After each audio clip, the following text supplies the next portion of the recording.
저희 이렇게 권면과 축하하는 어떤 의미의 메시지를 전해주셨던 목사님이신데요.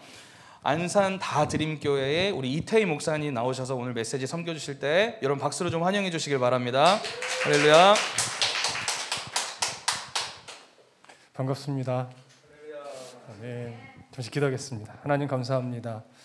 귀하고 복된 자리에, 하나님 역사하시는 자리에, 또한 간절함으로 주님 바라보며 주님 부으실 하늘의 신령한 은혜를 기대하고 있는 이 자리에 부족한 자를 하나님 보내셔서 하나님의 말씀을 나누게 하셨사오니 전하는 자나 듣는 자나 동일한 하나님의 음성 앞에 아멘 아멘으로 화답하게 도와주시고, 화답한 그 말씀이 우리 속에서 자라 역사하여 우리의 삶을 변화시키고 하나님의 나라 백성답게 성도답게 살아가는 은혜가 있도록 하나님 부어 주옵소서. 오늘 모든 영광 하나님께 올려드렸고 예수님 이름으로 기도했습니다. 아멘. 할렐루야. 오늘은 요셉 이야기를 좀 나눌 겁니다. 요셉 이야기. 우리가 너무나 많이 알고 있고 너무나 또 좋아하는 그런 요셉 이야기인데요. 요셉하고 뭐 굳이 설명 안 해도 요셉의 스토리는 다 알고 있습니다. 요셉 이야기에서 주인공은 당연히 요셉이겠죠. 근데 여러분, 성경을 정말 잘 살펴보다 보면 요셉 이야기에서 가장 중요한 인물이 누굴까 한 번쯤 고민해 보셔야 됩니다. 당연히 요셉 이야기가 37장부터 시작이 돼서 끝장까지가 요셉 이야기로 진행이 되는데, 그리고 그 이야기의 중심에 항상 요셉이 다 들어있고 요셉의 내용이 전반적으로 다 다루고 있지만 요셉 이야기에서 정말 중요한 인물이 누굴까를 꼽아보라면 저는 유다라고 이야기를 합니다. 유다는 누구예요? 야곱의 12아들 중에 넷째 아들이죠. 그래서 요셉은 몇 번째 아들이죠? 11번째 아들이죠. 12번째 마지막 아들은 베냐민입니다. 그렇죠? 자, 그런데 요셉의 이야기가 창세기 37장에서 딱 시작해서 52장까지 쭉 흘러가는데 이상하게 중간에 딱 한 장이 전혀 요셉 이야기와 관련 없어 보이는 한 장이 중간에 한 장 딱 삽입돼 있어요. 앞뒤 맥락도 전혀 연결이 안 되는 것 같이 여겨지는 한 장이 딱 들어가는데 그것이 바로 창세기 38장의 유다 이야기죠. 오늘은 요셉 이야기 중에 왜 유다의 이야기가 38장에 한 장 삽입이 되어 있는가, 그리고 그 유다의 이야기가 요셉 이야기에서 어떤 위치를 차지하고 있는가, 그러면서 요셉 이야기의 의미와 가치는 어디에 두어야 하는가, 그 부분을 우리가 차근차근 좀 살펴보면서 그렇다면 요셉 이야기를 통해서 우리가 어떤 도전을 받고 어떤 시선으로 요셉 이야기를 우리의 삶에 적용해야 될 것인가, 이런 부분을 좀 살펴보고자 합니다. 자, 먼저 여러분 오늘 성경을 좀 많이 보셔야 돼요. 저희 교회는 성경 넘기는 소리가 항상 나는 교회라서 여러분 성경을 좀 많이 보셔야 됩니다. 창세기 37장 가보실까요? 창세기 37장.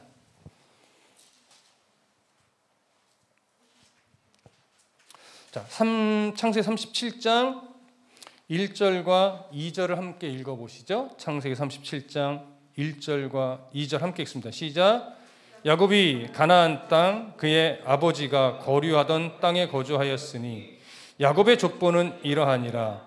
요셉이 17세의 소년으로서 그의 형들과 함께 양을 칠 때에 그의 아버지의 아내를 비라와 실바의 아들과 더불어 함께 있었더니 그가 그들의 잘못을 아버지께 말하더라. 자, 여기 보시면 뭐 이 부분을 다 강의하는 것이 아니니까 한 부분만 잠깐 볼 텐데 2절의 시작을 이렇게 해요.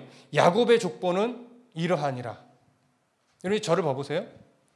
여러분이 성경에 어떤 성경을 보지 말고 상식적으로 딱 성경을 보는데 이렇게 시작한 거예요. 야곱의 족보는 이러하니라.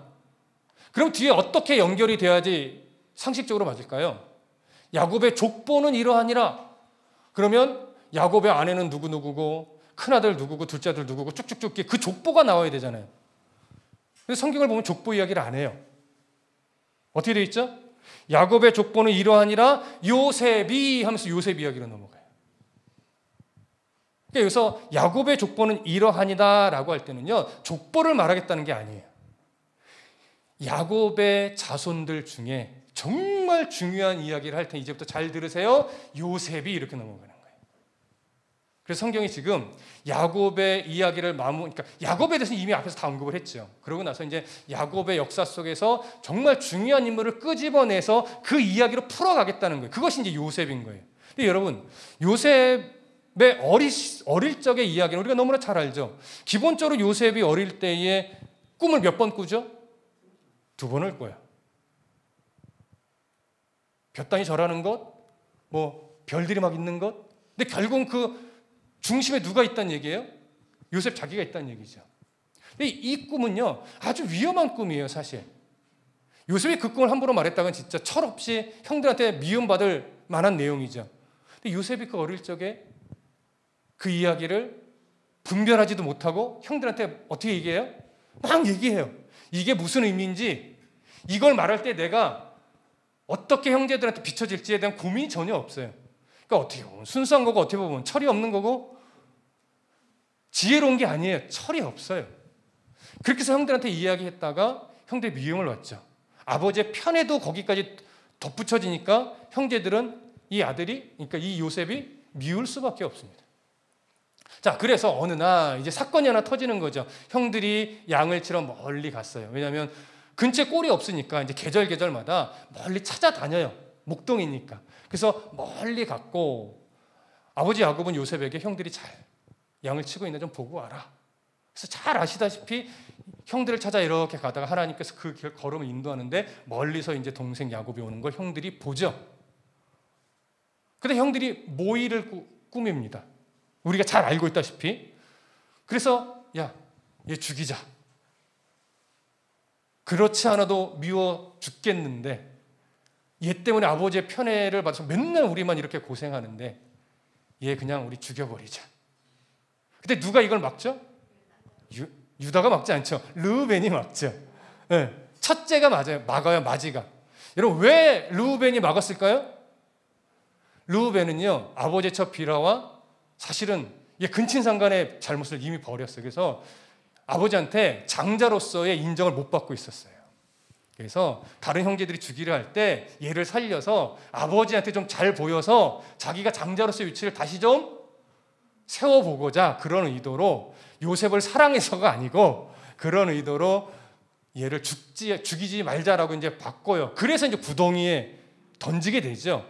그 구덩이는 우리가 생각하는 그런 구덩이 아니고 위에서 파서 아래로 들어갈수록 넓어져요. 그래서 비를 받아놓고 비가 저장돼 있다가 이제 건기가 됐을 때 거기 있는 물로 이제 가축들을 먹이기도 하고 이러기 위해서 파놓은 굴이기 때문에 항아리처럼 아래로 내려갈수록 옆으로 퍼지니까 사람이 한번 빠지면 올라올 수가 없어요. 짚고 올라올 수가 없으니까, 잡을 데가 없으니까. 그렇게 위험한 곳인데 그곳에 이제 던져 놓게 되죠. 자, 그때 그렇게 해서 이제 르우벤은 애를 죽이지 못하게 해놓고 굴에 던져 놓게 하고 형은 잠시 어딜 갔어요. 이제부터 이제 중요한 이야기가 시작이 되는데 이때 요셉을 이렇게 던져놔서 죽인데 우리가 무슨 의미가 있냐? 현실적으로 생각해봐라. 우리에게 뭐가 이득인지.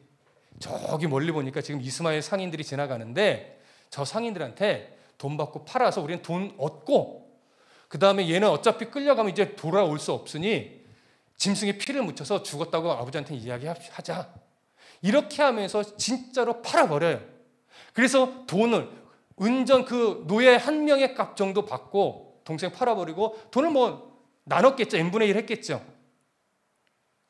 여기서 이제 유다라고 하는 인물이 등장을 하는 거예요. 넷째 아들 유다가. 그래서 유다는 여기서 딱 보면 얼마나 현실적인 인물인지 알 수 있어요. 무슨 말씀인지 이해되시죠?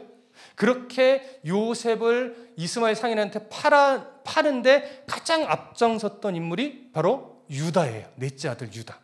자, 그렇게 해서 유다를 통해 이스마엘 상인들한테 요셉을 팔았고 요셉은 결국 애굽, 오늘날 이집트죠. 애굽의 노예 시장에 말하자면 끌려간 거예요. 거기서 이제 애굽의 군대 장관 보디발에 의해 팔리게 되죠. 그 집에. 자, 여기까지가 이제 37장의 이야기예요. 그러고 나서 딱 이야기가 딱 끊어지면서 시간의 텀이 약간 생겨요.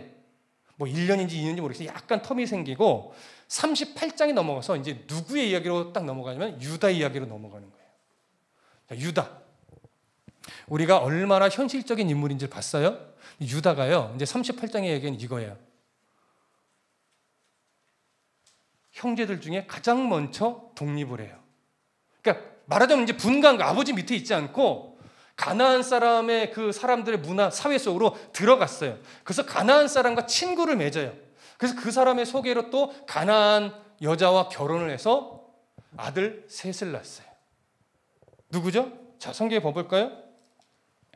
38장 1절부터 3절까지만 읽어보자. 38장 1절부터 3절 함께 읽어봅시다. 시작. 그 후에 유다가 자기 형제들로부터 떠나 내려가서 아둘람 사람 히라와 가까이 하니라.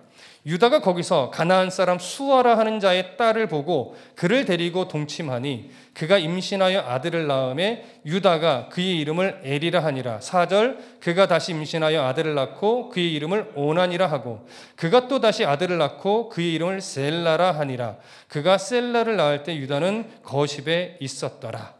엘과 오난과 셀라를 이방 여인과 결혼해서 그 사이에서 세 아들을 낳았어요. 자, 여기까지 이해되시죠? 자, 요 사건이 진행되는 과정이 누구의 이야기와 중첩이 되는 거냐면 요셉이 보디발의 집에 팔려서 이제 우리가 알고 있는 요셉의 이야기가 막 진행되고 있는 과정에서 요 이야기가 겹치는 거예요. 상황적으로 이해되시죠? 자, 그러니까 요셉의 얘기는 진행되고 있고 그 사이에 이제 유다 이야기를 한 토막 먼저 끌어온 거예요. 자, 유다가 이제 가나안 사람, 이방 사람이 이제 말하자면 이방 여인과 결혼해서 그 사이에서 세 아들을 낳았는데 이제 그 아이들이 어느 정도 장성해서 결혼까지 했어요. 당연히 부인 둘, 그러니까 며느리 두 사람도 가나안 여자겠죠. 이방 여인이니까 지금 요셉의 이 유다의 모습을 보면 중심에 삶의 중심에 누가 없어요? 하나님이 없어요. 하나님 말씀, 아버지로부터 받았던 하나님의 뜻들 이런 기준이 전혀 없어요. 그냥 이방의 문화 속에 들어가서 이방 사람과 교제해서 이방 여인을 만나서 아이를 낳아서 살아가는 모습도 물론 아버지로부터 받았던 신앙은 있긴 있는데 삶의 내용에는 하나님의 기준이 전혀 없어요. 그렇게 그냥 살아가고 있어요. 자, 그런데 이제 놀라운 일들이 하나씩 벌어져요. 6절, 7절 보시죠. 6절, 7절 함께 읽습니다. 시작. 유다가 장자 엘을 위하여 아내를 데려오니 그의 이름은 다말이더라. 유다의 장자 엘이 여호와 보시기에 악함으로 여호와께서 그를 죽이신지라. 자, 첫 번째 며느리 다말. 그러니까 어느 정도 성장했다는 얘기죠. 며느리를 봤으니까. 그런데 이 첫째 아들 엘이 무엇인가 하나님 보시기에 악한 일을 했어요. 그러니까 결국 아들도 그 중심에 하나님이 있다는 거예요, 없다는 거예요? 하나님이 없었다는 거예요. 그래서 하나님이 무엇인지 모르겠지만 하나님이 죽이실 만큼의 악한 일을 했어요.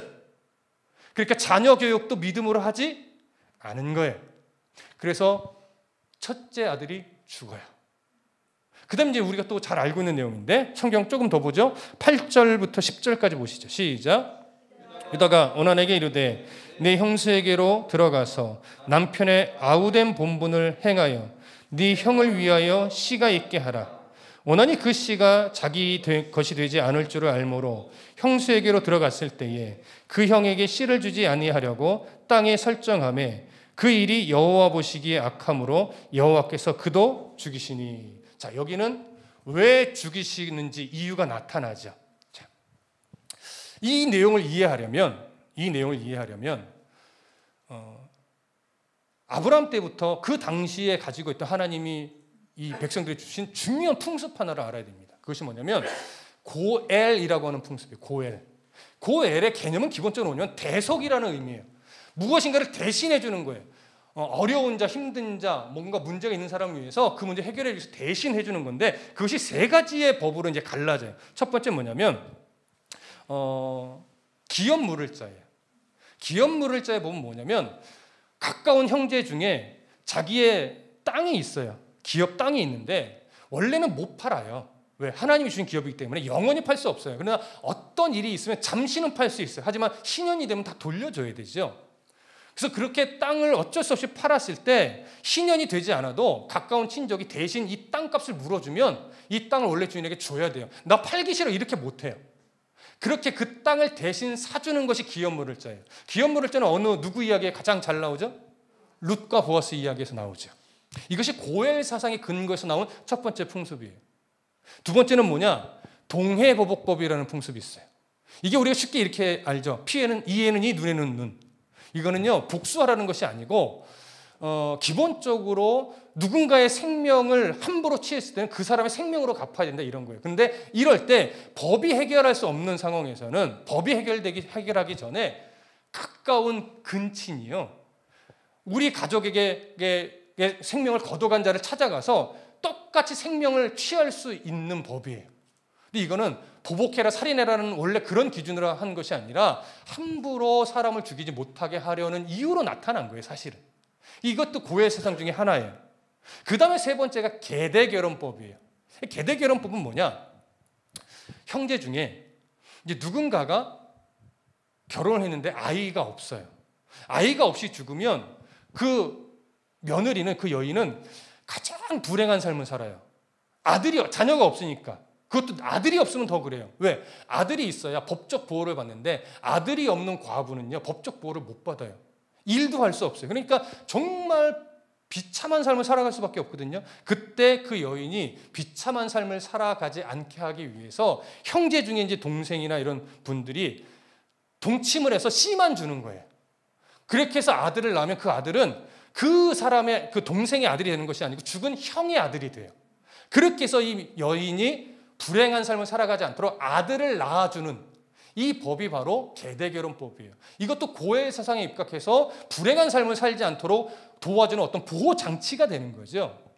그래서 이런 고해 사상에 입각해서 계대결혼법, 기업물을자, 동해보복법 세 가지가 나오는데 이 세 가지는 궁극적으로는 우리를 위해서 생명을 대신해서 죽으실 예수 그리스도로 연결이 되는 거예요. 거기 이 상징적으로 담겨 있는 거예요. 그래서 요거는 예수 그리스도로 결국 연결되는 거지만 지금은 이 얘기를 하는 시간은 아니니까 요건 잠시 내려두고, 자, 그러면 지금 이 형이 죽자, 아이 없이 죽자, 동생이 잠자를 같이 해주는 건 당연히 무슨 법에 의해서겠어요?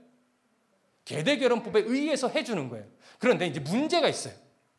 그 둘째가 딱 보는데 만약에 씨를 줘서 아이를 낳아서 아들을 낳았어. 그럼 아버지의 유산을 어떻게 해야 될까요? 나누게 되죠. 아들이 없으면 그 유산이 다 자기게 돼요. 근데 그 당시 문화에서 장자는요, 두 몫을 받아요. 자, 두 몫이란 게 뭐냐?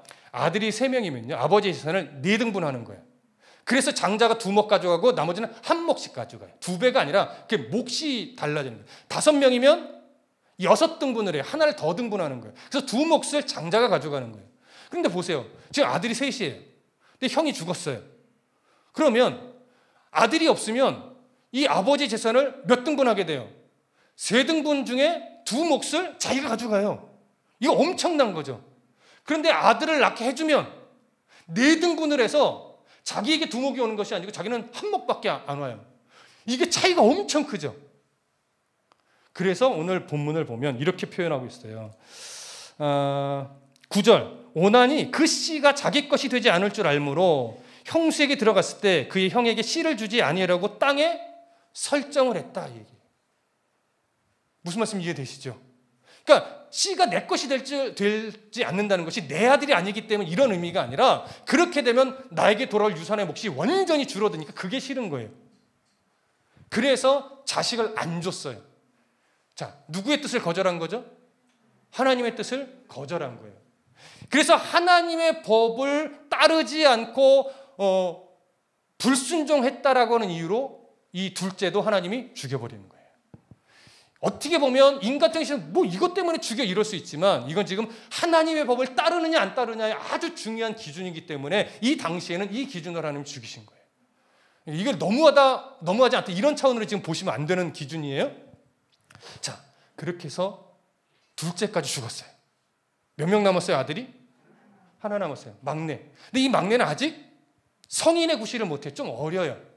그래서 이제 유다가 며느리한테 다말에게 가서 이야기합니다. 야, 다말아, 계대결혼법에 의하면 이제 막내를 너한테 들여보내서 씨를 줘야 되는데 얘가 아직 남자 구실을 할 만큼 크지를 못하다. 그러니까 네가 친정에 가서 좀 있어라. 여기 있으면 너무 힘드니까 친정에 가서 있다가 막내가 자라서 성인 구실할 때가 되면 너를 불러서 계대결혼법에 의해 씨를 주게 할게. 그렇게 약속을 하고 돌려보낸 거예요. 그런데 성경은요, 유다가 그렇게 한 의도가 그 자기가 말한 것과 다르다고 이야기를 해요. 자, 성경을 확인해 볼까요? 자, 11절부터 보시죠. 11절 함께 읽어봅니다. 11절만 시작. 유다가 그의 며느리 다말에게 이르되 수절하고 네 아버지 집에 있어 내 아들 셀라가 장성하기를 기다리라 하니 셀라도 그 형들과 같이 죽을까 염려함이라. 다말이 가서 그의 아버지 집에 있느니라. 자, 이유가 뭐라고 얘기해요? 네, 그렇게 했다가는 셋째까지도 죽을까 봐. 이게 우리나라식으로 표현하면 보통 옛날 어른들이 뭐라고 표현했죠? 아들 잡아먹는 귀신이다, 뭐 이런 식의 느낌의 표현을 했죠. 그래서 돌려보내는 거예요. 그러니까 유다, 잘 보세요. 지금 유다의 모습을 보면요, 나름 계대결혼법이라고 하는 하나님의 뜻에 순종하는 듯 보이기는 하지만 실제로는 순종해요, 안 해요? 실제로는 안 하는 거예요. 지금 유다가 어느 지경까지 갔느냐? 바로 이렇게 하나님의 법이라고 하는 이 부분에 있어서 표면적으로 어느 정도 지키는 듯 보이지만 실제로는 그 법에 준행할 마음이 전혀 없는 그런 안타까운 모습으로 바뀌어 있어요. 이게 지금 하나님과 상관없이 가족들을 떠나와서 가나안 사람의 문화 속으로, 사회 속으로 들어가서 그 사람들과 교제하고 그쪽의 여인을 만나서 자식들을 결혼시키고 이러면서 아예 세상에 파묻혀서 살아가는 모습을 보여주는 거예요. 이렇게 현실주의적인 유다가 이제 하나님과 또 상관없이 삶을 살아가고 있음을 이렇게 드러내 보여주고 있어요.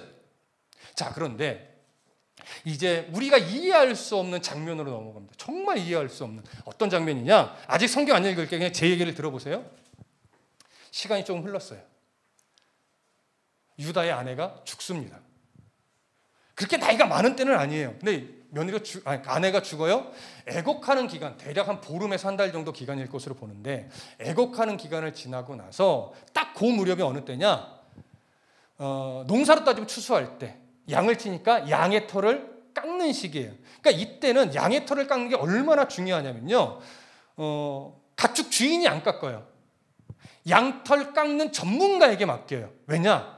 양털을 어떻게 깎느냐에 따라서 그 양털의 값어치가 완전 달라져요.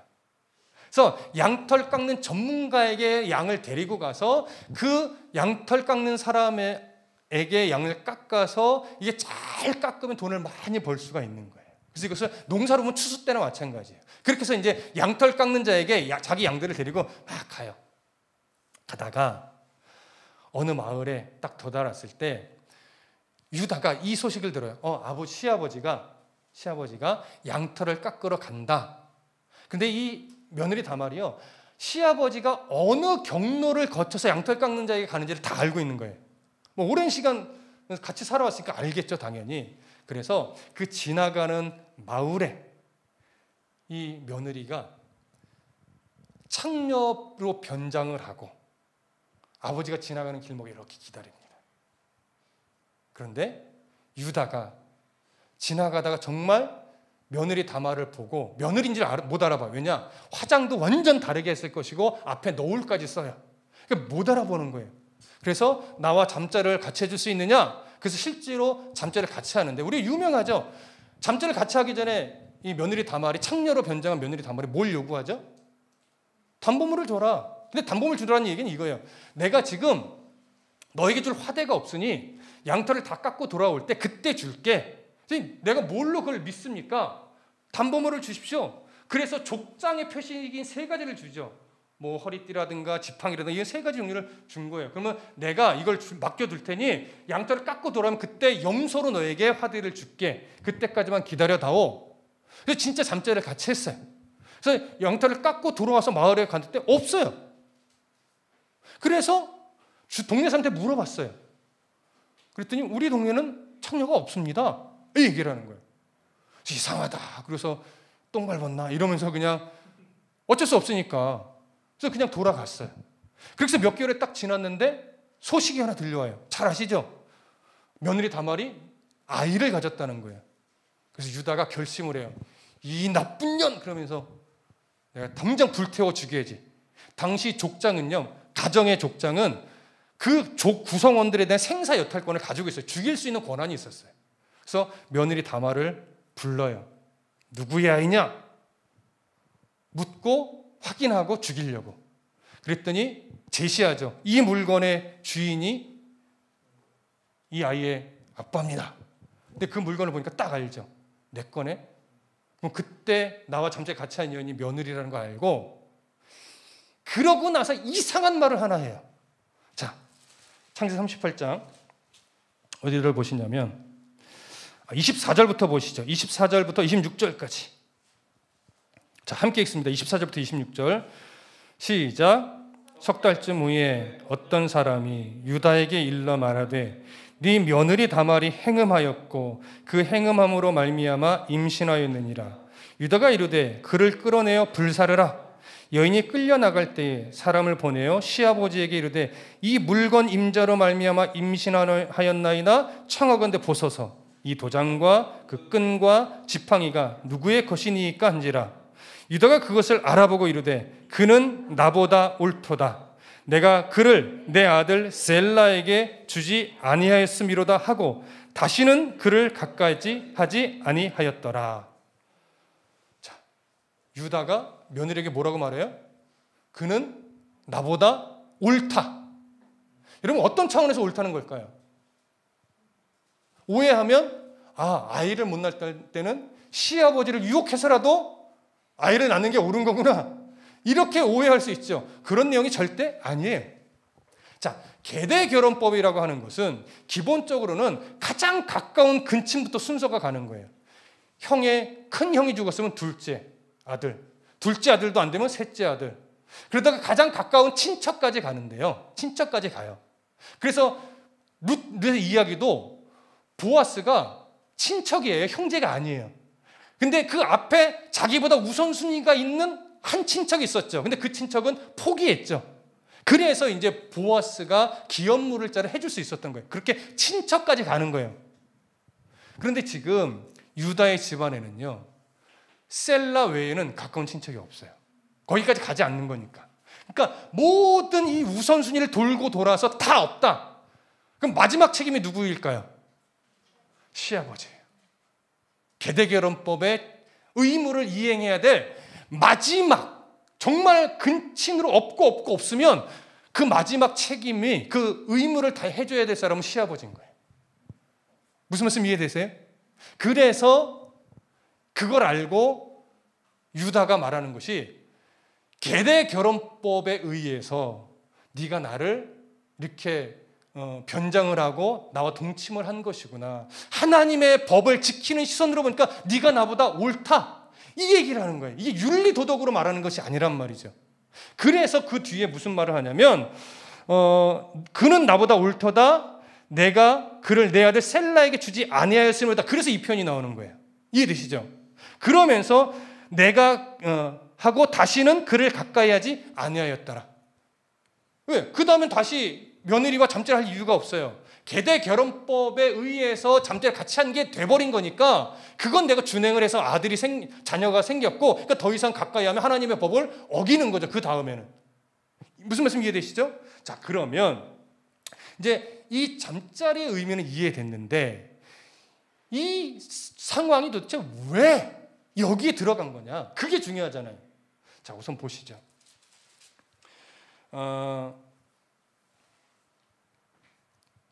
유다가 털을 깎으러 갈 때 한 마을에서 며느리가 창녀로 분장했는데 나랑 잠자리를 같이 해달라 요구를 했잖아요. 이 상황이 이해되시는 분? 자, 왜 잠자리를 요구했을까요? 아내가 죽고 얼마 되지도 않은데 욕정이 너무 끌어올라서 이걸 견딜 수 없어서? 그렇게 보기는 너무 억지죠. 이해되세요? 왜 잠자리를 요구한 걸까요? 이걸 확인하셔야 돼요. 자, 죄송합니다. 저도 나이가 있는지라 노안이 와서 자꾸 벗어야 돼. 저는 안경을 쓰던 노안이라서 벗어야 이게 보여요.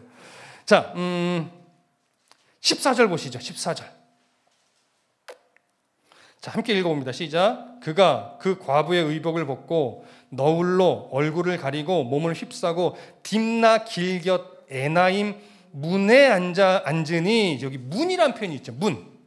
자, 이 문은요, 일반적인 뭐 집의 문이나 이런 것들은요, 히브리어로 뭘 쓰냐면 샤르라는 단어를 써요. 샤르. 그런데 여기는 샤르라는 단어를 안 쓰고 페타흐라는 단어를 썼어요. 페타흐. 자, 어디의 문을 의미하는지 아세요? 페타흐? 신전의 문을 의미하는 거예요. 그러니까 우상을 섬기는 신전의 문은 페타흐라는 단어를 써서 표현해요. 그러니까 여기의 문은 그러면 어디라는 의미예요? 이게 신전이라는 거예요. 신전 문 앞에 며느리가 있었던 거예요. 그리고서 자, 또 보세요. 15절. 그가 얼굴을 가리었으므로 너울을 쓴 거예요. 화장도 진하게 하고. 유다가 그를 보고 창녀로 여겨. 여기 창녀란 표현을 하죠. 이 창녀는요, 여기서는 자나라는 단어를 썼어요. 이건 일반적인 창녀가 맞아요. 일반적인 창녀. 그런데 창녀라는 걸 한번 드러낸 다음에 뒤에서는 좀 다른 단어를 썼어요. 어디를 보시냐면, 자, 21절. 21절 제가 읽어드릴게요. 잘 따라 보세요. 그가 그곳 사람에게 물어 이르되 길곁 에나임에 있던 창녀가 어디 있느냐? 그들이 가로되 여기는 창녀가 없느니라.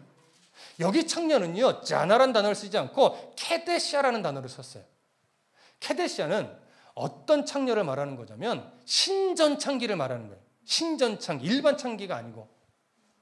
그러니까 지금 이 다말은 일반적인 창녀로 변장해서 남자를 유혹하려고 그러는 것이 아니고 신전 창기로 분장을 해서 아버지가 자기에게 잠자를 요구할 수밖에 없게끔 한 거예요.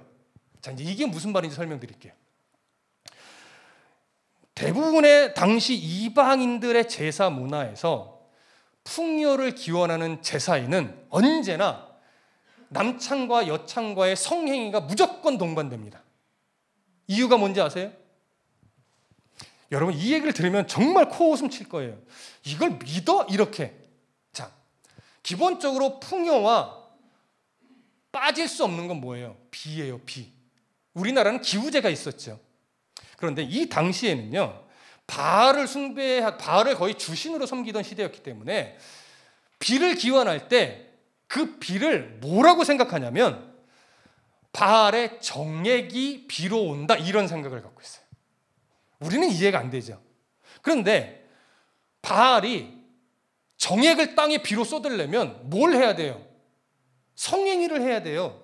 그래서 바알의 아내로 여겨지는 신이 있어요. 누굴까요? 아세란가? 안 맞을 거예요. 갑자기 기억이 안 나는데, 하여튼 바알의 아내 신으로 여겨지는 여신이 하나 있거든요. 근데 이 여신이 둘이 성행위를 해서 바알이 정액을 쏟으면 그게 비로 온다라고 생각을 한 거예요. 이 말도 안 돼. 그렇게 생각을 했어요. 그러면 바알이 자기 아내 신과 여신과 성행위를 하려면 마저 흥분을 시켜야 되잖아요. 그래서 땅에서 기우제라고 하는 것은 뭐냐면 남자는 역할로 그걸 하는 거예요. 역할. 남자는 바알 역할. 여자 창기는 이제 아내 여신의 역할을 하는 거예요. 그래서 이제 신전에서 풍요를 기원하는 제사를 드리고 나서 성행위를 하면 하늘에 있는 바알이 그 모습을 보고 흥분해서 자기 아내인 여신과 성행위를 함으로 말미암아 이제 사정을 하면 그게 이 땅에 비를 내려줌으로 풍요로워질 수 있다. 이런 말도 안 되는 이해를 갖는 거예요. 무슨 말인지 이해되시죠? 여러분, 정말 이게 이해가 안 되죠? 근데 그런 말도 안 되는 이해를 갖고 있었어요. 그래서 지금 유다가 무엇을 하러 간다고요? 농사로 보면 추수하는 것과 똑같은 이해를 가지고 양털을 깎으러 가요. 그럼 양털이 잘 깎아서 돈을 많이 벌려면 똑같이 풍요를 기원하는 제사를 드려야 되는 거예요. 그러니까 가다가 신전 문 앞에 있는 이 창기로 변장한 유다를 보고 일반적인 창녀로 생각했을까요? 신전 창기로 생각했을까요? 이해되시죠? 이거요, 욕정의 눈이 먼 유다 아니에요. 신전 창기와 풍요를 기원하는 제사를 드리는 거예요. 이게 지금 유다가 하나님이 그 삶의 중심에 있어요, 없어요? 없어요. 오직 자식들 잘 되는 거, 자식들 해받지 않는 거, 그리고 자기 돈 많이 버는 거, 이 땅에서 그냥 어떻게 하면 부자로 살 수 있을까? 이거만 집중이 돼서 하나님을 믿는 어떤 명분은 가지고 있는데, 명목상 내가 이 하나님의 백성이긴 한데 하나님 뜻과 하나님이 주신 말씀은 전혀 삶의 기준이 없이 그냥 우상을 숭배하면 어때? 돈만 많이 벌면 되지, 이러면서 우상에게 풍요의 기원제까지 드리면서 그런 삶을 살아가고 있는 유다의 모습을 보여주는 거예요. 자, 그렇게 해서 하나님과 상관없이 거의 뭐 우상이면 어때 하고 우상까지 따르면서 살아가던 유다가 이제 한번 충격을 크게 받는 거예요. 무엇 때문에? 며느리 다말을 범하게 되고 그것이 본인이란 걸 알게 하면서 하나님께서는 끝내 자기의 법을 나로 하여금 지키게 만드시는구나, 이걸 그제서야 알기 시작해요. 그래서 하나님의 법을 기준으로 다말에게 네가 나보다 옳다라고 하면서 비로소 하나님께서 억지로 그를 끄집어내어 하나님의 법에 순종하게 만드시는 거예요. 여기서 이제 비로소 유다가 하나님의 뜻에 순종해야 된다는 사실을 인정하게 되는 거죠. 그럼 실제로 그 법에 나름 순종하고 있다는 것을 뭘로 보여주는 거냐면, 그 이후로 다시는 뭘 안 했다? 그 여자를, 며느리 다말을 범하지 않았다.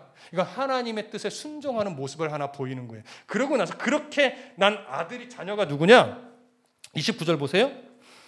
그 손을 도로 들이며 그의 아우가 나오는지라 산파가 이르되 네가 어찌하여 터트리고 나오느냐 하였으니 그의 이름을 베레스라 불렀고 그의 형 곧 손에 홍색실에 있는 자가 뒤에 나오니 그의 이름을 세라라 불렀더라. 자, 여기서 이제 베레스가 나오죠.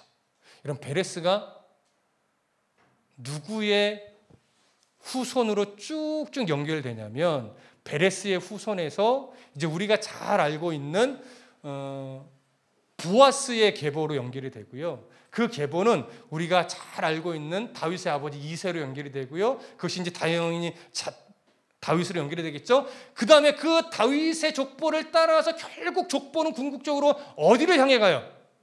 예수님으로 향해 가는 거예요. 이런 유다가 결국 누구의 법적, 혈통적 조상이 되냐면 예수 그리스도의 혈통적 조상이 되는 거예요. 그런 유다의 삶이 이렇게 우상을 쫓는 삶으로 계속 놔두면 돼요, 안 돼요? 안 돼요. 하나님이요, 예수 그리스도의 족보에 있는 선조들의 삶을 가만두지 않고 만져내시는 거예요. 유다가 이렇게 살면 안 되거든요. 그래서 유다가 하나님의 법에 순종하는 자로 끝끝내 하나님이 만들어내시면서 깨닫게 하시는 과정인 거예요. 근데 이 과정이 지금 제가 누구의 이야기와 중첩된다고 그랬죠? 요셉의 이야기와 중첩돼요. 그래서 이렇게 하나님이 내가 유다를 가만두지 않고 만지기 시작함을 보여주고 나서 이제 이때부터 이제 유다는 바뀌기 시작하는 거예요. 하나님의 뜻에 순종하는 자로. 이기적이고 현실주의적인 유다가 이제 점차 하나님의 뜻에 합한 모습으로 바뀌는데, 이제 39장 이후로 요셉의 얘기를 쭉 흘러가다가 이제 우리가 너무나 잘 알고 있는 하나님이 엄청난 기근을 애굽까지 들게 하죠. 여러분, 애굽은요 기본적으로 원래는 나일강을 끼고 있기 때문에 다른 지역에 엄청난 기근이 들어도 애굽만큼은 기근이 안 드는 곳이에요. 그래서 항상 기근이 올 때면 어디로 양식을 구하러 가냐면 애굽으로 양식을 구하러 가요. 그 대표적인 사건이 언제 일어나요? 아브라함 때 있었죠. 아브라함이 갈대아 우르에서 나와서 하란을 거쳐서 하나님 끝내 약속의 땅으로 들여보내신 이후에 거기서 하나님을 제사하게 하고 나서 그 원주민들에게 정착을 못하고 자꾸 방해를 받게 해서 밀려 쫓겨다니듯 돌아가요. 그런데 하나님이 아브라함에게 약속의 땅의 소중함을 알고 있는지 모르고 있는지를 테스트하기 위해서 엄청난 기근을 보내요. 그때 그 기근에 아브라함이 약속의 땅에 하나님을 신뢰함으로 머무르지를 못하고 양식을 구하기에 남쪽으로 가다가 끝내 어디로 가요? 애굽으로 가는 거예요. 근데 여기서 이제 하나님이 아브라함을 다시 만지셔서 약속의 땅으로 다시 들여보내긴 하는데, 이때도 애굽만큼은 양식이 떨어진 적이 없어요. 그런데 지금 요셉 때도 똑같은 일이 벌어지는 거예요. 엄청난 기근이 들게 하는데 그걸 이미 바로에게 꿈으로 보여줬고 그 꿈을 누가 해석하게 해요? 요셉이 해석하게 해요. 그래서 요셉의 그 명철함을 본 바로가 요셉으로 하여금 국무총리를 하게 하고 국무총리가 된 요셉은 7년의 대풍년을 잘 준비해서 대흉년이 일어났을 때를 이제 대비하게 했죠. 자, 이때 애굽의 왕조가요 힉소스 왕조였기 때문에 셈족 계열의 왕조. 그러니까 애굽은요 왕조가 엄청난 변화가 많았어요. 그러니까 아예 혈통이 다른 민족이 막 치고 들어와서 엎어서 왕조를 세웠다가 이게 또 엎어지고 아예 다른 혈통의 왕조가 와서 또 왕조를 세우고 이런 일이 많았어요.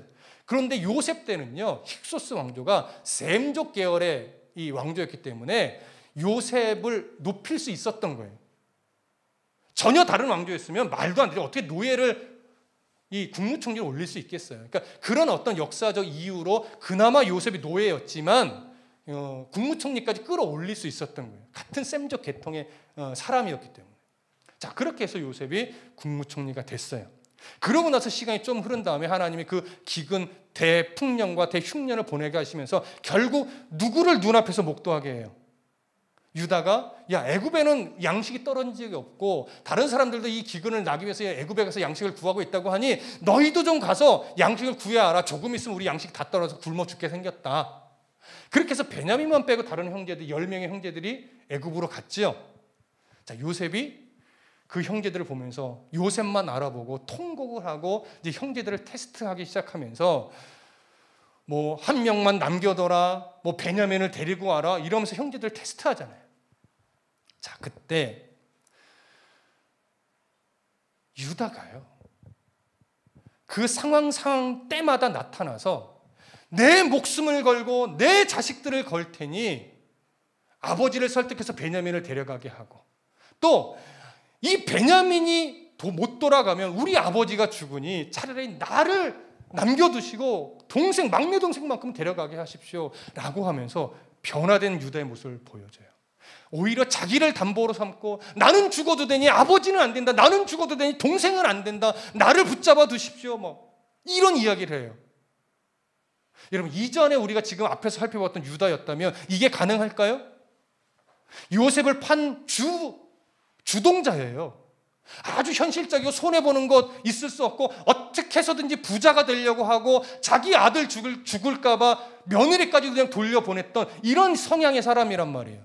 그런데 이런 유다가 38장의 내용을 근거로 보면 하나님이 이제 다말 사건을 기준으로 해서 유다를 만지기 시작하는데 이제는 나를 희생해서라도 형제를 살리고 나를 희생해서라도 아버지를 살릴 수 있는 그런 희생적인 사람으로 바꿔내요. 이걸 요셉의 이야기에서 살며시 유다의 모습을 같이 삽입하면서 변화된 유다를 보여주는 거예요. 그러니까 38장이 없으면 요셉의 이야기 속에서 등장하는 유다는 별 의미가 없는 거예요. 이런 유다를 보여주기 위해서 38장이 기록되는 거예요. 이제 이해가 되시죠? 자, 그렇게 해서 유다의 변화된 모습을 드러낸 이후에 마지막에 이제 형들 앞에서 요셉이 자기를 나타내죠. 나 형들, 나 요셉이야. 그때 형들이 요셉을 딱 알아보고 그제서야 알아보고 기뻐해요, 두려워해요?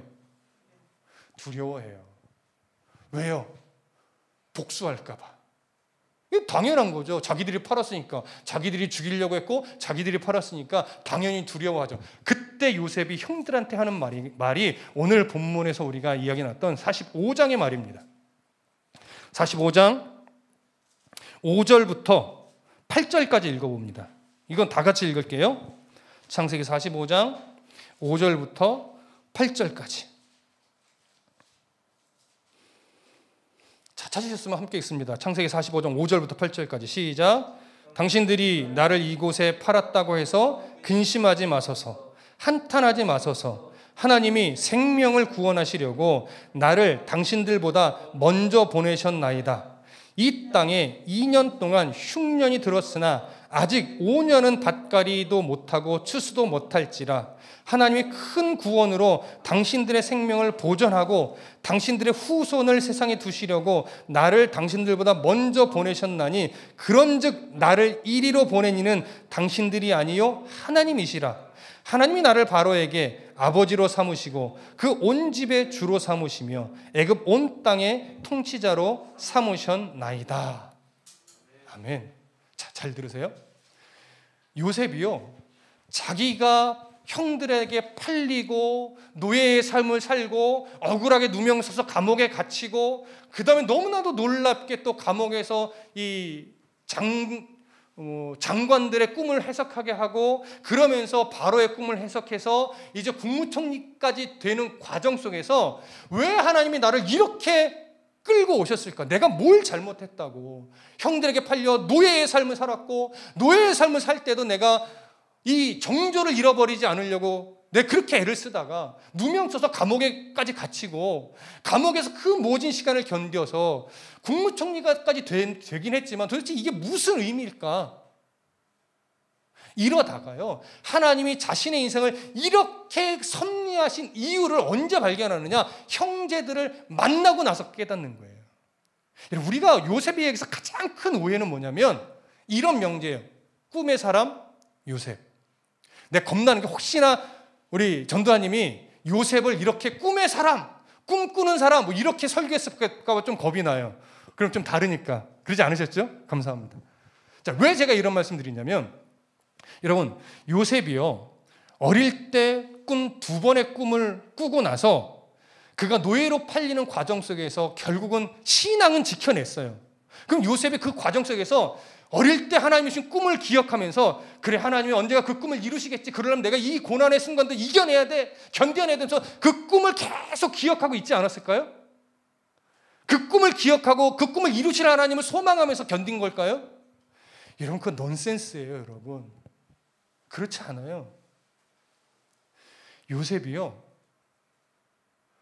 자신의 어릴 때 꿨던 꿈의 의미를 깨닫는 게 어느 순간이냐면 형들을 딱 만나는 순간이에요. 그제서야 그때 그 꿈이 이때를 위해서 나에게 보여줬던 걸 그제서야 알아요. 그래서 여러분 어디를 잠깐 보시냐면 창세기 42장 창세기 42장 9절 보세요. 48절과 9절 두 절을 읽으면 더 좋겠네요. 42장 8절과 9절 찾으셨나요? 창세기 42장 8절과 9절 함께 읽습니다. 시작. 요셉은 그의 형들을 알아보았으나 그들은 요셉을 알아보지 못하더라. 요셉이 그들에게 대하여 꾼 꿈을 생각하고 그들에게 이르되 너희는 정탐꾼들이라 이 나라의 틈을 엿보려고 왔나이다. 여기서 꾼 꿈을 생각하고 라고 표현되어 있죠. 번역되어 있죠. 이 히브리 단어가 자카르예요. 이 자카르는요, 어디서도 쓰여졌냐면 창세기 41장 9절에 관원장이요, 이제 떡 맡은 관원장은 죽잖아요. 해몽할 때 죽어요. 술 맡은 관원장은 해몽에 따라 다시 복직이 돼요. 그러고 나서 요때 술 맡은 관원장이 복직될 때 요셉이 부탁을 해요. 내가 지금 억울하게 감옥에 갇힌 거니까 당신이 복직이 되거들랑 나의 억울함을 바로왕에게 이야기해줘서 내가 좀 풀려날 수 있게 도와주십시오. 하나님께 구하지 않았어요. 하나님, 이 억울함 풀어주세요 이러지 않았어요. 권세를 갖고 있는 술 맡은 관원장에게 바로왕에게 이야기해서 나 좀 풀어주세요, 나 억울해, 이렇게 얘기를 한 거예요. 그런데 이 술 맡은 관원장이요, 복직되자마자 요셉을 까맣게 잊어버려요. 왜냐? 요때가 왕조가 바뀌던 때예요. 왕조가 바뀌고 나니까 2년 동안 이 바뀌어진 왕조에서 체계를 다시 세우느라고 정신이 없는 거예요. 그래서 이 술 맡은 관원장이요, 요셉을 전혀 생각하지 못하다가 바로가 꿈을 꾸면서 이 꿈은 도대체 보통 꿈이 아니다, 이걸 해석해줘야 되는데 그 어떤 사람도 와서 해석한다는 것이 바로가 볼 때는 그게 아닌 거예요. 그때 이 상황을 보고 누구 정말 이 꿈을 해석할 자가 없느냐라고 할 때 이 사람이 요셉이 있었자고 이걸 번뜩 생각했어요. 잊어버렸던 거. 이때 쓰인 단어가 자카르예요. 이해되세요? 그러니까 지금 요셉이 형들을 딱 만났을 때 그 꾼 꿈을 생각하고 할 때 이 생각했다는 것이 이전부터 계속 그 꿈에 대해서 기억해왔다는 거예요. 지금 문득 생각났다는 거예요. 지금 문득 생각났다는 거예요. 기억의 창고 속에 틀어박혀서 먼지가 수북히 쌓여서 기억조차 못하던 그 꿈이 이 상황을 통해서 먼지를 툭 털고 일어나서 머릿속에 생각나는데 어릴 때 꿨던 그 꿈, 그 두 번의 꿈이 바로 이때를 위해서 하나님이 나에게 줬던 거구나. 이 꿈을 이루려고 그 인생을 포기하지 않고 나를 끌고 왔던 거구나. 여러분, 이래서 그때 공전에 처음 만날 때도 요 한 토막을 말씀드렸었는데요. 요셉의 이야기에서 요셉을 향해 형통하다라고 하는 단어가 두 번 쓰여요. 요셉 참 형통한 사람이다. 요셉이 형통함으로 이런 표현이 두 번 쓰이는데 어느 상황에서 쓰여진지 아세요? 전담 기억나시나요? 우리는 보통 이렇게 생각해요. 국무총리가 됐을 때, 뭐 바로의 꿈을 해석했을 때 이때 형통하다는 단어를 쓰였을 것 같지만 성경은요, 놀랍게 요셉이 노예로 끌려갔을 때 보디발의 집에서 요셉으로 하여금 보디발의 집이 부자가 돼요. 요셉이 부자가 된 게 아니에요. 요셉이 형통하여 보디발이 부자가 됐대요. 요셉이 형통한 거 맞아요? 우리의 입장에서는 아니죠. 그리고 또 한 번 누명을 쓰고 감옥에 갇혔어요.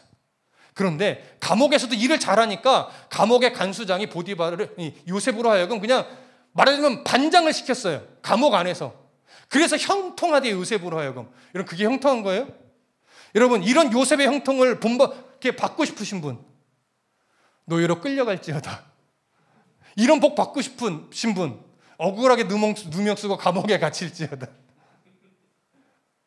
왜 성경이 요셉으로 하여금 노예로 팔렸을 때, 감옥에 갇혔을 때 왜 형통하다고 했을까요? 성경이 말하는 형통과 우리가 기대하는 형통이 달라요. 우리가 기대하는 형통은 잘 되는 거예요. 성공하는 거예요. 돈 많이 버는 거예요. 좋은 직장 가는 거예요. 인기를 얻는 거예요. 흔히 말하는 성공하는 것을 우리는 형통이라고 생각하는데 성경에서 말하는 형통은요, 그런 의미가 아니라 하나님이 어떤 한 사람에게 뜻을 두고 그 뜻을 이루기 위해서 그 인생이 엎치락 뒤치락하는 인생일지라도 하나님이 포기하지 않고 그 사람을 끌고 가는 과정에 있을 때 그 모든 과정은 형통이라고 얘기를 해요. 그러니까 여러분, 어떤 사람이 예를 들어 돈을 많이 벌었어요. 정말 열심히 일해서 돈을 많이 벌었어요. 근데 돈을 많이 버는 그 과정의 내용을 보니까 하나님이 없어. 마치 유다가 가나안 사람 문화 속에 들어가서 기우제를 드리면서 그렇게 세상적인 노력과 세상의 방법을 동원해서 돈을 많이 벌었다고 가정합시다. 우리는 성공했다, 형통하다 이렇게 말하겠지만 하나님은 그걸 형통이라고 말할까요? 아니란 얘기예요. 하나님은 그걸 성공이다, 형통하다라고 말하지 않는다는 얘기예요.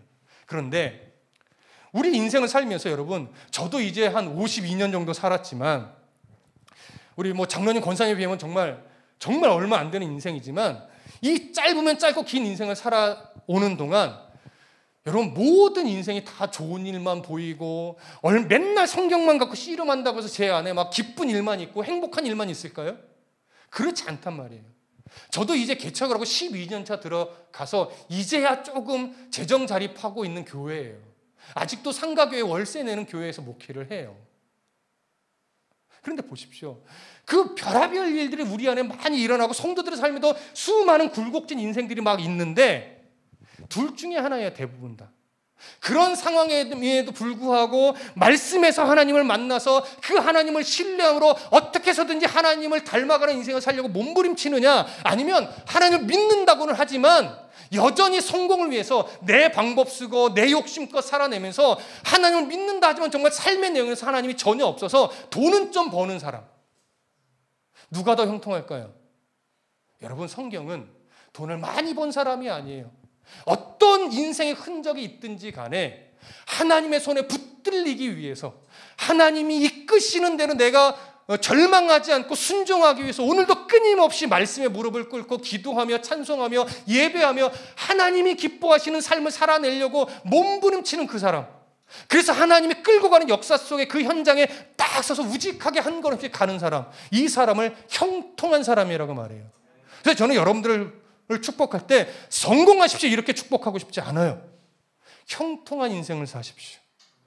성경에서 말하는 그 형통함의 복이 여러분들 가운데 있기를 소망합니다. 그러면 형통한 삶을 산다, 이제 어떻게 하라는 거냐, 이런 것들이 조금 우리 안에 있을 필요가 있겠죠. 어떻게 하는 것이 형통한 삶을 살아가는 거냐. 자, 에베소서로 가봅시다. 에베소서 6장.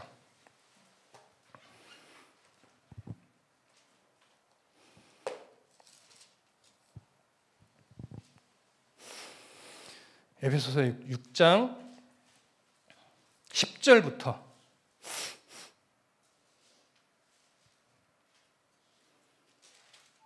20절까지 볼까요? 좀 길지만 제가 읽어드릴게요.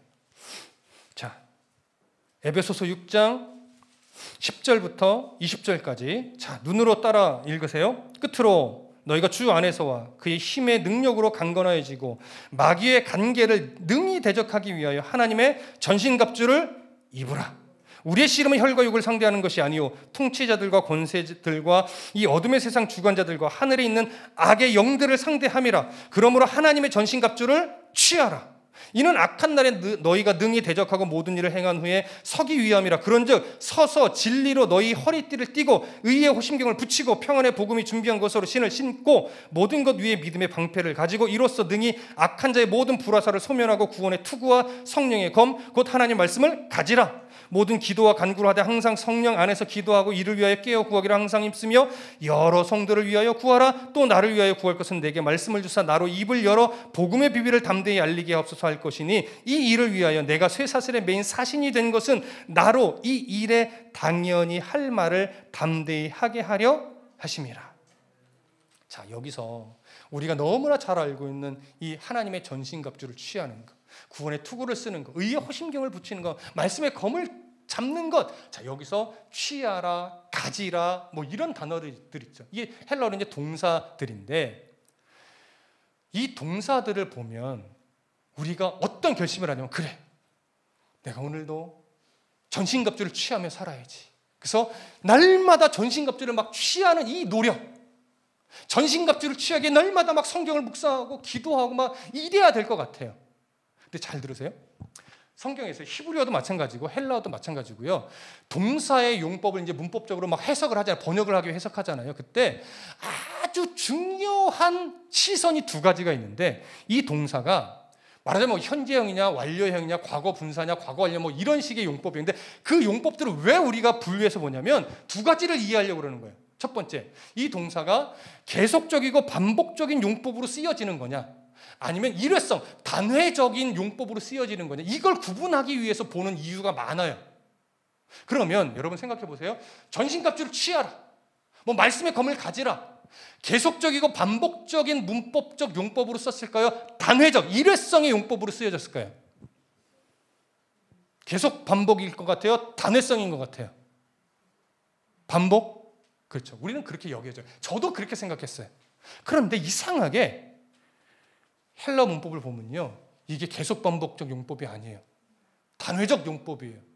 제가 이 본문을 헬라어로 번역을 하면서 왜 이걸 단회적으로 썼지? 날마다 전신갑주를 취하며 살아야지, 날마다 말씀의 검을 들고 구원의 툭을 쏴야지, 왜 이걸 단회적으로 딱 일회성으로 썼을까? 엄청 고민했어요. 그런데 좀 생각해 보세요. 전신갑주라는 건요, 평민이 입는 거예요? 군인이 입는 거예요? 군인이 입는 거예요. 군에 갔다 오신 분은 알지만 군에 가면 5분 대기조라는 게 있어요. 5분 대기조는요, 말하자면 전시 상황을 대비해서 훈련하는 자들이에요. 그래서 잠을 잘 때도 군화부터 이 군복을 벗지 않아요. 비상시에 바로 튀어나가기 위해서 자기가 5분 대기조가 되는 때는 끝날 때까지 옷을, 전투복이나 이 군장을 전혀 풀지 않습니다. 이 말은 뭐냐? 다시 얘기하면 군인이 전쟁에 딱 들어갔어요. 전쟁에 투입된 군사가 밤에 잔다고 해서 군화를 벗을까요? 자기의 군장을 풀까요? 아니요. 군인이, 전쟁에 투입된 군인이요, 자기의 군복, 이 군복부터 해서 이 뭐라고 말해야 돼요? 자기가 할 땐 전신갑주를 풀어 헤치는 경우는 한 3가지 정도 돼요. 첫 번째, 전쟁이 끝났을 때. 두 번째, 포로가 됐을 때. 세 번째, 전쟁하기 싫어서 도망갈 때. 이해되시죠? 3가지 상황 외에 군인이라면 전투가 시작돼서 끝날 때까지 군복을, 군장을 풀지를 않는 거예요. 자, 그러면 봅시다. 우리가 예수를 나의 주 나의 하나님으로 영접하는 순간 하나님은 우리를 이제 어디에 딱 투입시켜요? 영적 전쟁터에 투입시킨 거예요. 이미 예수 그리스도를 믿는 그 순간 하나님 우리에게요, 구원의 감격들, 구원의 투구, 성령의 검, 말씀의 의의 흉배 이미 다 다 휘어놓고 너는 이제부터 내 자녀야. 영적인 군사야. 이 세상 속에 내가 이리 때와 같은 세상 속에 너희를 양으로. 그러니까 하나님의 검은 찌르는 검이 아니란 말이에요. 막 싸우는 피 튀기는 싸움이에요. 그래서 여기 혈과 세상의 권세와 정사와의 싸움이 아니라고 말하죠. 그런 검이 아니란 말이에요. 양으로 복음을 위해 하나님을 위해 이리 때와 같은 세상 속에 잘 물리는 군인으로 보낸 거예요. 물리는 군인으로. 복음을 위해 물리면 내가 죽을 것 같은데요. 나를 문 이리가 양이 되는 역사가 일어나는 거예요. 이게 믿음의 싸움의 특징이에요. 그러니까 우리는 맨날 화나죠. 사실 열받고 억울하고. 아니 이리 때 같은 세상 속에 우리를 사자로 좀 보내셔야지 그 이리를 물어뜯어서 억지로라도 예수 믿게 만들지. 근데 하나님은 그렇게 안 해요. 이리 때와 같은 세상 속에 양으로 보내요. 하나님의 방법은 니들이 복음 때문에 물릴 수 있어야 된다. 복음 때문에 좀 뜯겨라. 복음 때문에 좀 찢겨라. 그러면 내가 너를 물고 너를 뜯고 너를 찢은 이리를 너와 똑같이 양이 되게 만들어줄게. 여러분 이게 신비예요. 신비. 그리고 우리가 이해가 안 되는 신비예요.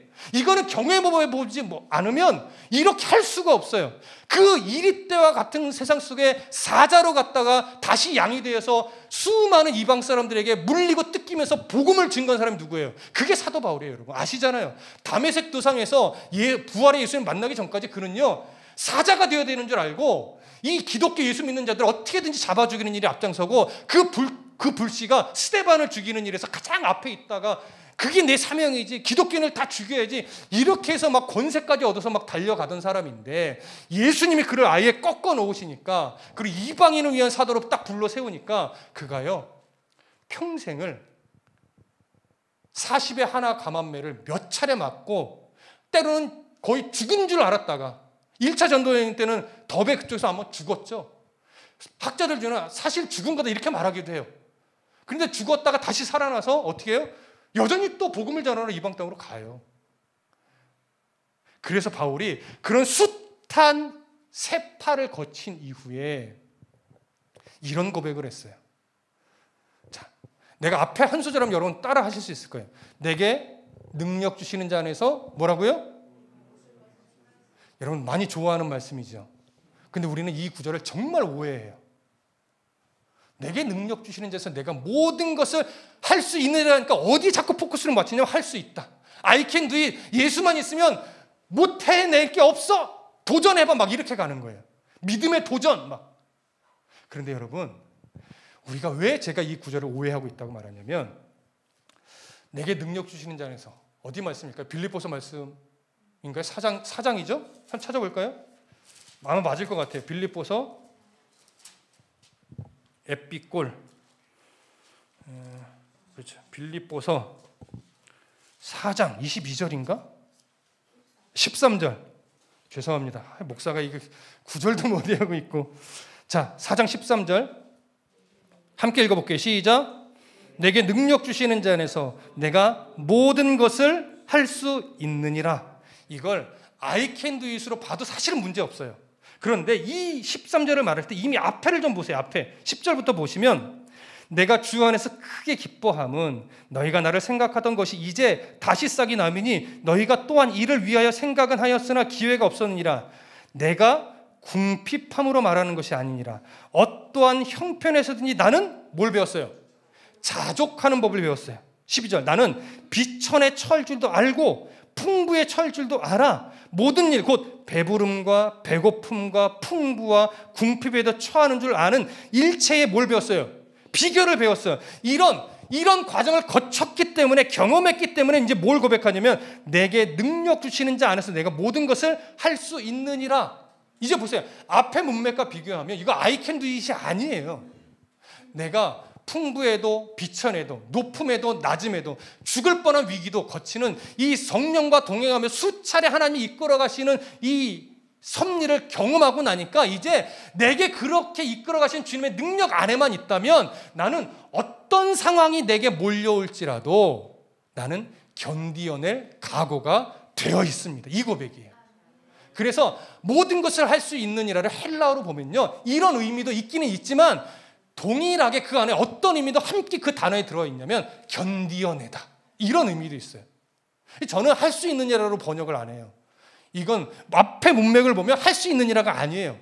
견디어낼 각오가 있는 거예요. 그러니까 나를 구원으로 불러내시고 나를 은혜의 백성 삼으시고 나를 통해서 하나님을 드러내기, 내 인생을 이제 간섭하여서 포기하지 않고 나를 이끌어 가시는 하나님의 은혜만 내가 기억하고 그 은혜 속에서만 살아가고 있으면 내가 부자가 된들 교만할 이유가 없고, 내가 가난하게 된들 절망할 이유가 없고, 내가 어떤 일에 성공을 했다 하더라도 그것이 꼭 내가 잘해서 됐냐 내가 까불지 않을 수 있고, 내가 말도 안 되는 억울한 일을 당했을 때도 그 상황을 통해서 하나님이 나를 사용하시겠지라고 하는 신뢰가 있으니까 그것 때문에 전전긍긍하고 그것 때문에 원망하고 그것 때문에 하나님께 막 항변하고 이러지 않을 수 있는 거예요. 이게 힘이죠. 근데 이건 주님의 능력 안에 있지 않으면 절대 알 수 없는 거예요. 그러니까 맨날 주여 할 수 있습니다, 성공하게 해주시고 할 수 있습니다, 부자 되게 해주시고 할 수 있습니다, 이 문제 해결해 주시고, 해결 안 해주시면 주님 안 믿을 거예요? 부자 안 만들어주면 주님 떠날 거예요? 아니란 말이에요, 여러분. 하나님이 뜻이 있으시면 부자도 되게 해요. 근데 하나님이 뜻이 있으시면 때로는요, 한동안 가난하게도 우리가 살아갈 수 있는 거예요. 그러니까 우리의 믿음이 가난해도 상관없고 부자가 돼도 상관없고 절망에 있어도 상관없고 더 은혜의 자리에 있어도 상관없는 거죠. 왜? 내가 주님의 능력 되시는 주님 안에 있으니까. 이걸 모르면 맨날 우리는 주세요 주세요 해결해 주세요 이거밖에 할 말이 없게 돼요. 여러분들이 저도 포함이 돼서 여러분 기도의 내용을 잘 뜯어보세요. 하나님 나를 써주세요라고 하는 정말 하나님이 기뻐 받으실 만한 내용과 해결해 주세요, 채워주세요, 부어주세요, 더 주세요, 이렇게 하는 기도 중에 비율이 뭐가 훨씬 더 많은지 스스로에게 물어보시면 알아요. 이해되시죠?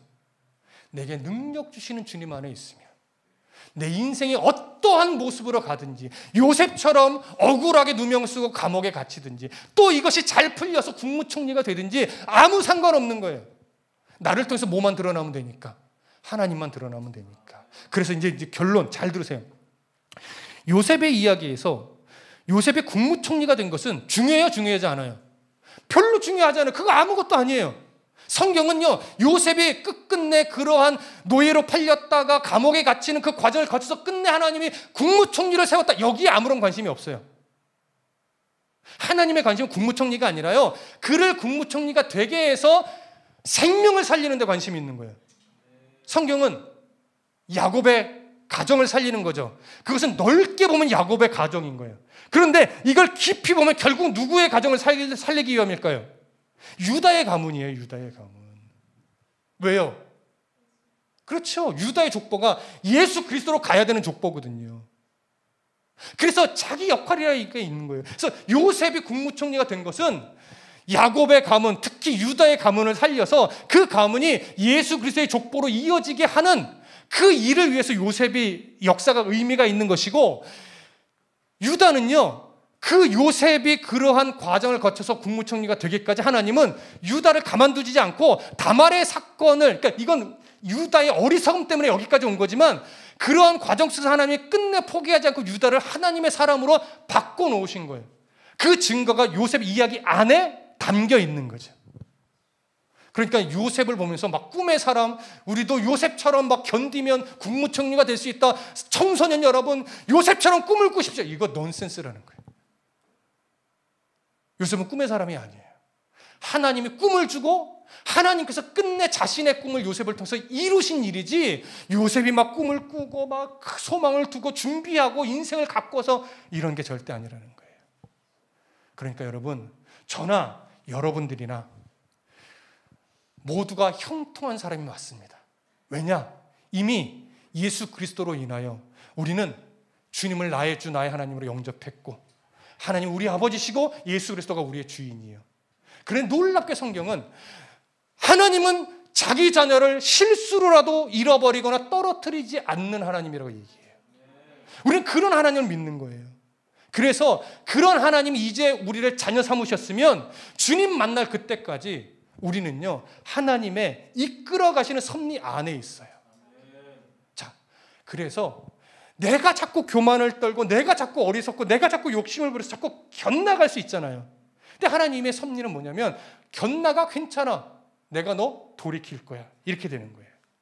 그래서 여러분 주님 안에서 모든 걸 다 해보십시오. 괜찮아요. 하지만 어떤 전제가 필요하냐면 하나님이 이거 아니야 라고 말씀하실 때 과감하게 그걸 끊어내고 다시 주님께로 내 삶을 교정할 이 태도가 분명히 있어야 돼요. 이 전제 없이 무조건 내가 이렇게 해주세요, 되게 해주세요만 한다면 그건요 하나님이 원하시는 기도가 아니에요. 나를 교정할, 그러니까 때로는 내가 실패해야 하나님의 뜻을 발견하는 경우가 있죠. 그건 형통한 거예요. 왜? 그 속에서 하나님을 발견했으니까. 그런데 성공했어. 근데 성공하고 나서 이게 하나님의 은혜인 줄 모르고 내가 잘나서 그런 건 줄 알고 계속해서 교만만 떨어. 이건 형통한 게 아닌 거예요. 이건 이 사람한테 저주예요, 저주. 그러니까 내 삶이 어떠한 모양새를 띠든지 간에 그거랑 상관없이 주님, 내 삶은 주의 것이니 주님께서 내 삶을 끝까지 포기하지 않고 인도해 주십시오. 내가 어떠한 형편에 있든지 바울처럼 내게 능력 주시는 주님 안에서 어떤 상황과 형편도 견딜 각오를 가지고 말씀 안에서 살아가겠습니다. 여러분, 이 고백을 가진다면 여러분, 우리는 요셉처럼 형통한 사람이 분명합니다. 그래서 왜 오늘 앞서 보낸 자라고 말씀을 드렸느냐? 홍대라고 하는 이 땅에, 저는 전혀 친하지 않은 이 땅에 하나님이 공존하나님에게 은혜를 주시고 이 자그맣게 따뜻한 이 아담한 교회 공간을 얻게 하시고 교회를 세워서 여러분들과 함께 하게 했다는 것은 분명 하나님이 이 땅을 향한 하나님의 뜻이 언제까지인지 몰라요. 그건 우리가 정할 수 있는 것이 아니니까 하나님이 정하신 범위 안에서 이 땅을 향한 분명히 하나님의 뜻이 있고 그 뜻을 이루기 위해서 공존단임과 함께 여러분들이 연합하고 합력하라고 만나게 해주신 거란 말이에요. 그렇다면 여러분들이 이제 앞서 보냄을 받은 자로서 무엇을 해야 되느냐?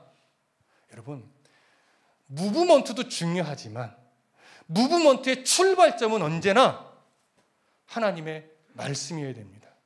하나님의 말씀을 분명하게 알고 바르게 이해해서 그 말씀을 근거로 해서 하나님이 이 교회 방향을 설정하게 두셔야지, 공존단임의 열정으로 교회 방향이 설정되면요 때로는 위험해요. 왜? 하나님의 뜻이 아니라 공존단임의 뜻이 될 수 있으니까. 그래서 공존단임이 한 주일에 50% 이상의 시간을 성경과 씨름하셔야 돼요. 이건 정말 제가 축복하는 말씀입니다. 신방보다 더 중요한 건 말씀 연구예요. 신방보다 더 중요한 건. 저희 교회 성도들은 저에게 신방 요구를 잘 안 해요. 목사님 시간 뺏을까 봐요. 맨날 이래요. 그렇다고 신방을 아예 하는 건 아니고 해야 될 신방 외에 아무 이유 없이 잘 신방 안 해요. 왜? 제가 한 주일의 시간에 80%를 성경 연구에 쓰거든요. 그만큼 말씀을 치열하게 봐서 그 안에서 내가 해석한 것이 아니라 성경이 어떤 의도로 하나님이 기록하게 했는가를 바르게 알아야 성도들을 바르게 말씀으로 가르칠 수 있고 그 말씀이 나를 바꾸기 때문에, 그래야 샘물교회의 소망이 하나님이 주신 소망이 될 수 있고 그 소망과 부합해서 우리 개인의 삶이 하나님이 기뻐하는 삶이 될 수 있단 말이죠.